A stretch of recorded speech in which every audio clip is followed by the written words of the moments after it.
कराची की इंसदाद मुनशियात अदालत ने मकतूल मुस्तफ़ा आमिर का नाम मुनशियात केस से खारिज कर दिया। मजीद जानेंगे डॉन न्यूज़ के नुमाइंदे शफी बलोच से। शफी, किन बुनियादों पर मुस्तफ़ा का नाम मुनशियात केस से खारिज हुआ?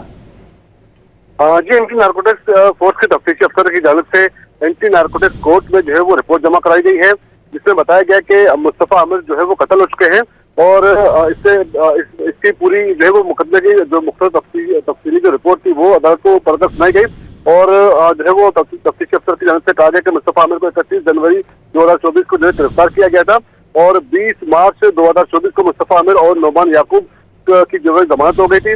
मुस्तफ़ा कत्ल से जो है वो चंद घंटे कबल यानी 6 जनवरी को अदालत में आखिरी बार पेश हुआ था और 22 फरवरी तक जो मुस्तफ़ा आमिर की अदालत से वारंट गिरफ्तारी जारी होते रहे। मुस्तफ़ा के दो साथी मियां अम्मार हमीद और फैसल याकूब जो है वो इश्तारी करार दे दिए गए हैं। तो अदालत की जानिब से जो है वो तफ्तीशी अफसर की रिपोर्ट मंजूर करते हुए मकतूल का नाम इस मुकदमे से खारिज कर दिया गया है। बहुत शुक्रिया शफी बलोच इन तफसीलात के लिए।